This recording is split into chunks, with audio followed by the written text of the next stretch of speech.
A nervous fortnight ahead as health experts warn we need to be cautious about easing lockdown. The government will decide in 2 weeks whether to lift restrictions further. Doctors say the NHS is already feeling the pressure, but ministers insist they won't rush. We need a couple more weeks of data, and on the 14th of June, I can promise your viewers that the Prime Minister will stand up at the press conference and share that data with the nation.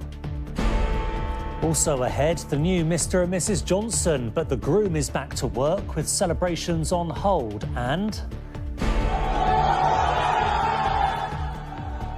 how Chelsea celebrated becoming champions of Europe.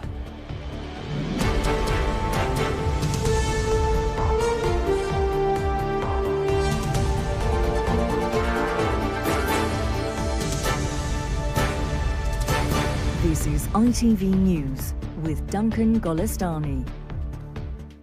Good evening. The government is being warned tonight not to rush into lifting COVID restrictions in England on June the 21st. Hospital trusts say pressure on the NHS is already building and warn even a small rise in cases could have severe consequences. But there are encouraging signs that the vaccine programme is working. Only a small number of hospital patients have had both doses of the jab. Here's Geraint Vincent. On a West End stage that's been dark for 14 months, the lights came back up today to shine on some performing arts students who for most of that time have been doing their classes stuck at home. How good was that? That was amazing! That was the best moment of my life, performing with everyone here and on a really big stage with all of the lights. Having your costumes and makeup on is just exhilarating. It's fantastic. Better than Zoom? Yes, much better than Zoom. This is really a test event for what this theatre is desperately hoping will be a grand reopening next month. But right now, no one's really sure whether the curtain call for the government's ending of all restrictions will be made according to its schedule. The good news is that the vaccination programme appears to be working. Although infection rates are high in some places, doctors say that for the moment that hasn't meant increased numbers of hospital admissions. What hospital chief executives are telling us is that they're very busy recovering care backlogs, and they also have got very busy emergency departments who've got patients coming in who've perhaps left the problem longer than they normally would, and that now means that those patients need to be admitted. So what they're saying to us is that even small increases in terms of numbers of COVID patients will put pressure on the NHS. This has been a bank holiday weekend when we've been enjoying getting back together, but the government continues to urge caution in our behaviour. According to its roadmap, restrictions will be eased completely on June the 21st. The effects of these weeks of opened up pubs and restaurants need to be assessed. Look at what the virus is doing, how it's behaving as we unlock. Of course, we had a very big opening in step 3 on the 17th of May. We've got a couple of weeks of data now. We need a couple more weeks of data, and on the 14th of June, I can promise your viewers that the Prime Minister will stand up at the press conference and share that data with the nation. The government might yet delay taking the last turn on its roadmap out of lockdown. It'll be another 2 weeks until we find out whether the show can go on. Geraint Vincent, ITV News. Boris Johnson has become the first Prime Minister in nearly 200 years to get married whilst in office after tying the knot with his partner Carrie Symonds.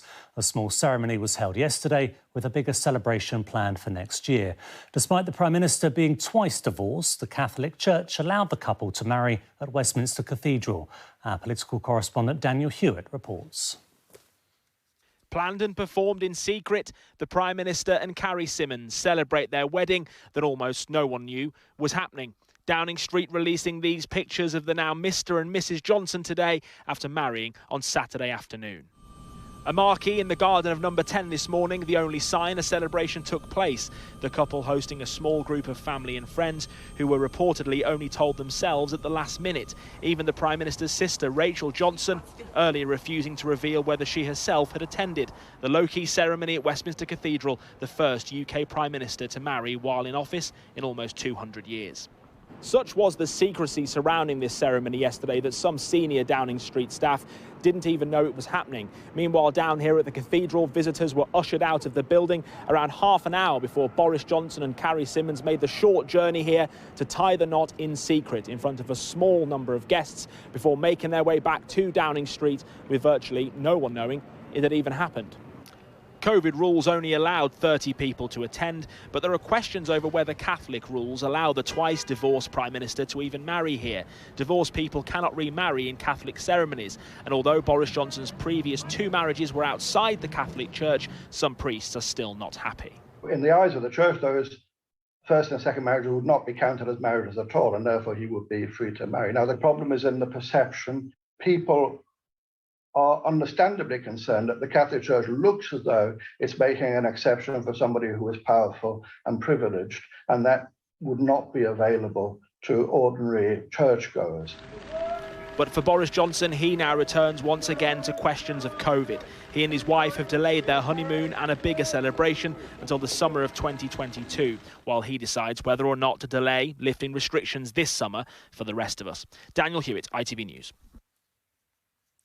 Benjamin Netanyahu's long spell as Prime Minister of Israel could be heading towards an end tonight as opposition parties try to finalise a deal to form a unity government that would oust him. Mr Netanyahu fell short of a decisive majority in the elections earlier this year. 2 of his opponents said tonight they are in talks about forming a new governing coalition. Netanyahu said any such agreement would weaken Israel.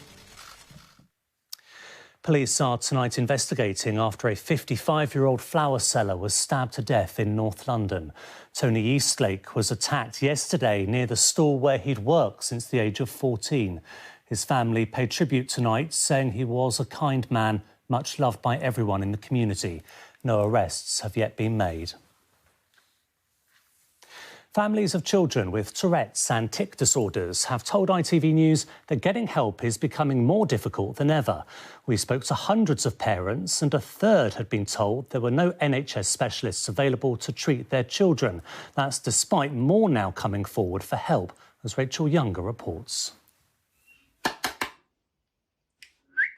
This is Erin, who wants you to know that Tourette's is no joke.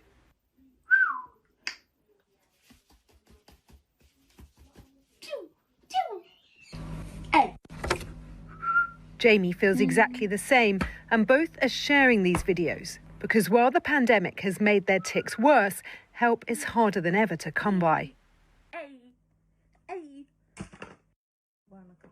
Hi, is it Daniel? Brilliant, I'm Joe. Come on into your session today. We've been allowed to follow Danny, who's waited 1.5 years for specialist therapy. It starts with Joe explaining why tics are so hard to control. A really good way of being able to feel what it's like is to hold your eyes open and not blink.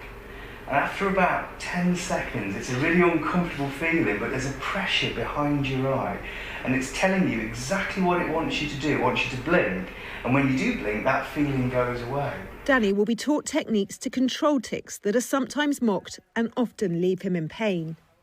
Well, I have one where I'm always where I when I get my neck back, it goes like that, and it hurts, but then I can't stop doing it. Danny is finally getting the help he needs here, but this is one of just a handful of specialist Tourette centres serving the entire country. And here, they've seen the number of referrals spike by 50% since the pandemic began. ITV News contacted over 600 parents of children diagnosed with tics or Tourette's. Of the 3/4 of them who said they'd been referred to CAMS, just over a quarter had received treatment. And while some were still on waiting lists, almost a third were simply told there was no help available, a situation the Department of Health declined our request to comment on, leaving too many children falling through the gaps. I think they're being totally sort of neglected in terms of the provision of basic services. If you're in Lincolnshire, for example, there is no services for young people with tics and Tourette's, and that's replicated in other parts of the country. So it's really it's a lottery. A stark absence of help for those who struggle to control their tics is ever present. Rachel Younger, ITV News, Nottingham. The world number 2 tennis player Naomi Osaka could face expulsion from the French Open after refusing to take part in post-match press conferences. The Japanese star, who won her first round match today, was fined £10,000 after failing to do an interview afterwards. She says she's refusing to speak to the media to protect her mental health, but has now been threatened with further sanctions. Finally, Chelsea's players return to London tonight, along with the Champions League trophy, after beating Manchester City in last night's final in Porto. Chelsea's manager, Thomas Tuchel, said it was a victory that left him speechless, but the club's fans certainly found their voice, as Richard Pallo reports now from Porto. The morning after, and coffee for the Chelsea captain with his new companion.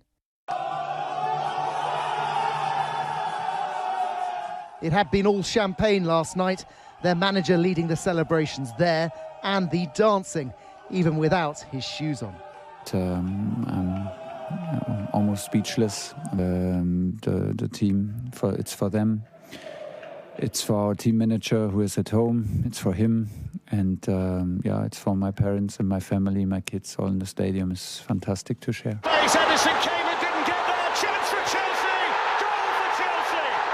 Chelsea deserved their rewards. The 1-0 victory, a tactical masterclass, an occasion to savour for any of their fans present. Just so emotional. Everyone was just hugging, everyone was in tears. I mean, someone behind my dad just hugged him. He was just, wouldn't let go, he was just in tears the whole time. I'm sure you can tell, I've basically lost my voice. Got the widest smile as well. Yeah, I can't stop smiling. It's honestly incredible. I'll remember it for the rest of my life. Only a few thousand got to see Chelsea win last night in person. The players leave, knowing that the main celebrations are still to come. Until restrictions lift, an official parade will have to wait. Outside their Stamford Bridge ground, they had a party anyhow. Thousands gathered, social distancing disappeared. For Manchester City, aching disappointment. The English champions again unable to conquer Europe. Of course, we are sad. Congratulate Chelsea. We have to learn from this. We will learn from the future. But the season was exceptional. And he lifts it high into the air. The strangest club season is over. Football is not. Next stop, the delayed Euros in less than a fortnight. Richard Pallo, ITV News, Porto. And that is it for now. The weather forecast follows, but from all of us here on the Weekend Team, thank you for watching and a very good night.